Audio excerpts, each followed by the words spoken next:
My daughter-in-law called me useless, and I stayed quiet. But the day she locked me out of my son's house and I found bruises on my granddaughter's arm, I knew I had to act. Before the truth destroyed our whole family, I hid something inside the baby's crib, something she never expected. Before you watch, make sure to like the video, subscribe, and tell me in the comments, where are you watching this from? Because what that recording captured changed everything. My name is Evelyn.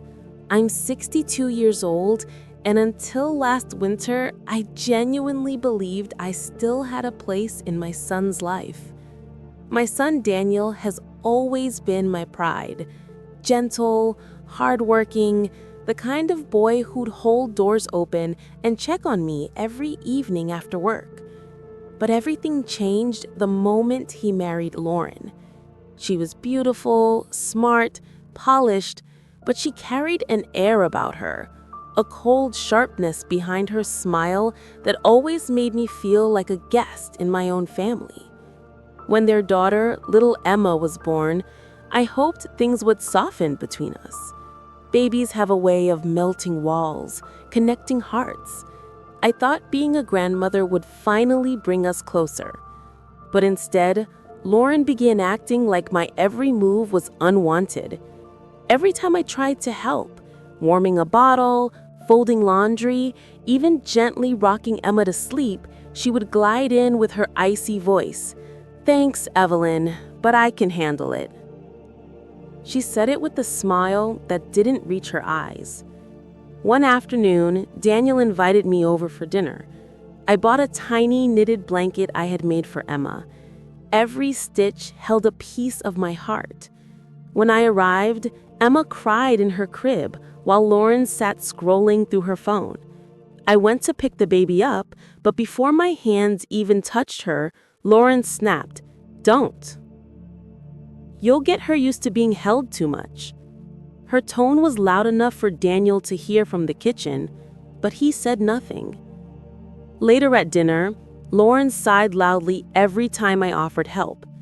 At one point, she whispered, not quietly enough, "Useless."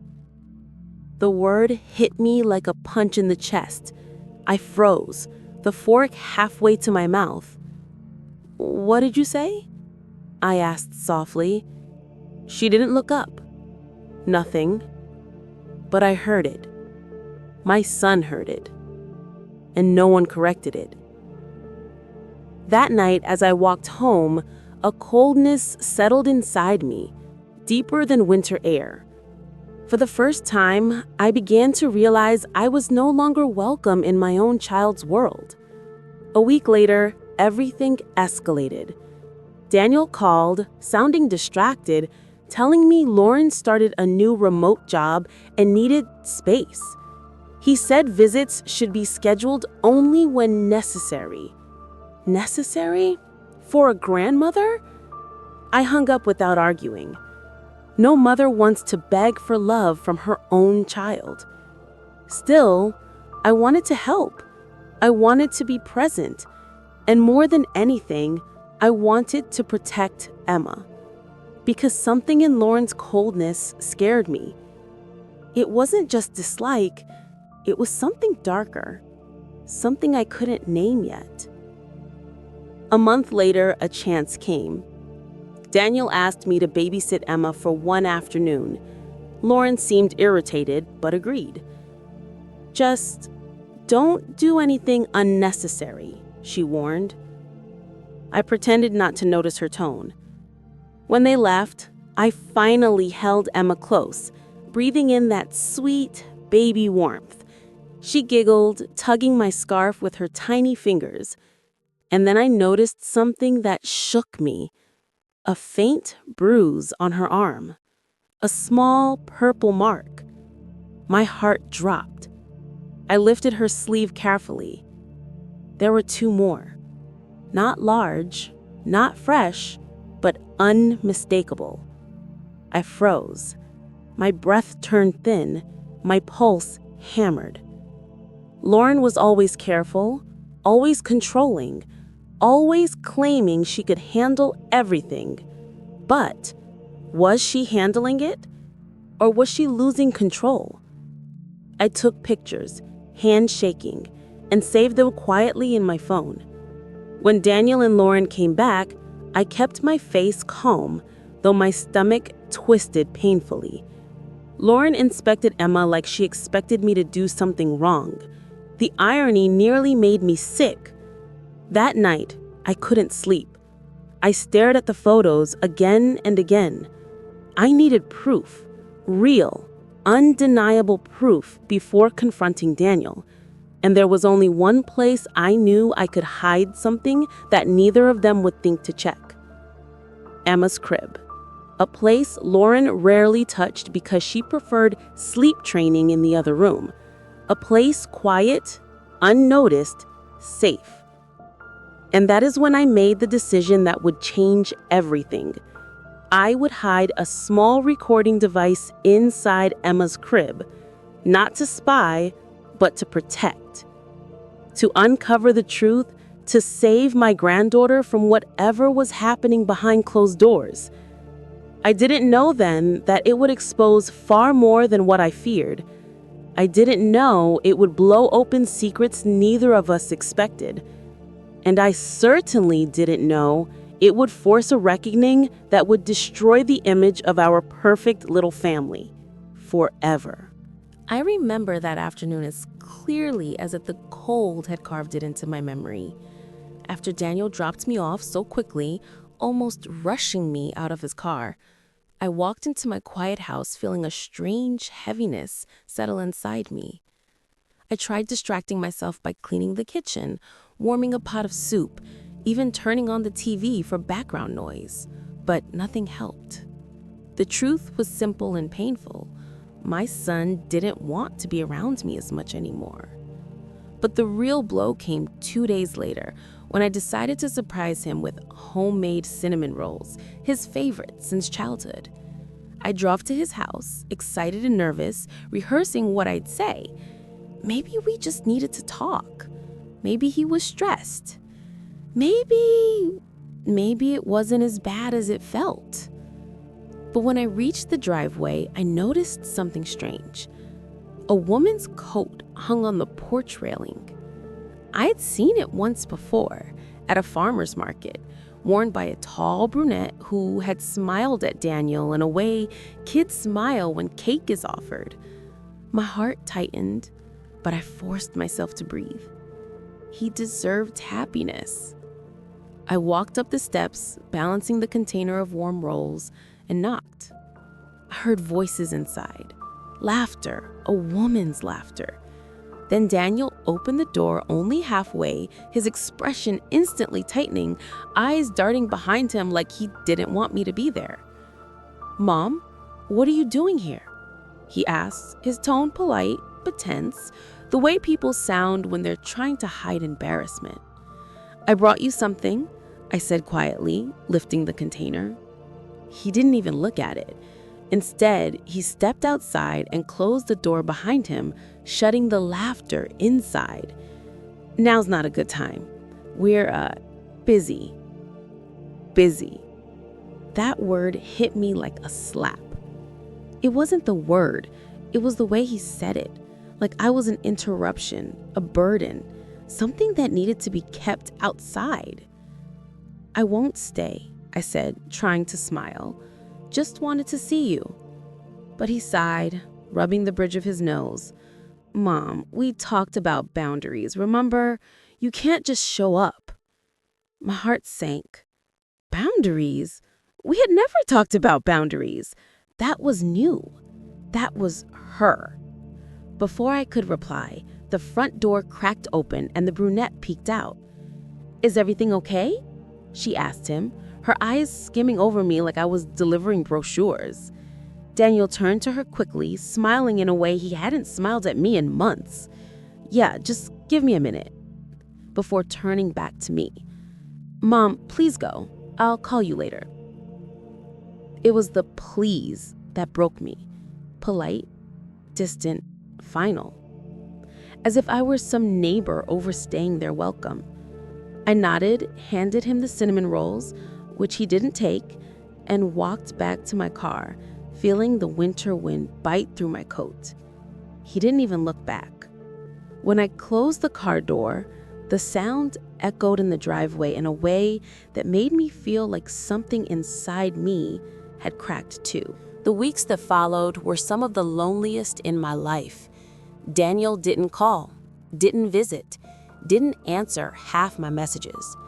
I tried to convince myself he was busy, that it wasn't intentional, that maybe I was reading too deeply into everything. But deep down, I knew better. It wasn't work, it was her. The new woman, her name was Leela, had slowly become the center of his world. I only knew her name because someone tagged Daniel in a photo online. They were at a vineyard, smiling together, her hand on his chest, like she had known him much longer than she had. I stared at the picture for almost 10 minutes, tracing Daniel's smile with my eyes, wondering when it had stopped belonging to me, or if it had ever belonged to me at all. Then came the final blow, my birthday. I waited all morning, checking my phone every few minutes. By noon, nothing. By evening, still nothing. Not even a text. I sat in my living room staring at the lit candle on the small cake I had bought for myself. One candle, because 62 didn't need reminding. Just one. I closed my eyes to make a wish, but instead tears slid down my cheeks because I couldn't think of a single thing to wish for, except one. Please, let him come back to me. When the phone finally rang, I practically jumped. But the moment I saw his name flash across the screen, my excitement turned to confusion, because why was he calling so late? "Hey, Mom," he said, sounding distracted. "Listen, I'm sorry, but we can't come today. Leela planned the weekend trip, and I forgot it was your birthday." Forgot. He forgot. My own son forgot the day I brought him into this world?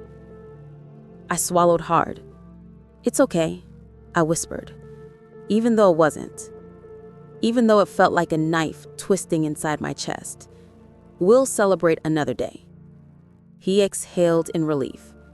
"Thanks for understanding. I'll text you later." He didn't. And that night when I blew out the single candle, I felt something inside me dim. Not anger. No, that would have been easier. It was grief. Grief for a son who was still alive, but felt further away than my husband buried 6 feet under. 2 months later, everything changed. Not because of something I did, but because life has a strange way of revealing truths at the most unexpected moments. It was a stormy evening, rain hitting the windows like handfuls of pebbles. I was sitting alone with a cup of tea when I got a call from a number I didn't recognize. Normally, I never answer unknown numbers, but something, instinct, fate, maybe desperation made me pick up. "Is this Evelyn?" a woman's voice asked.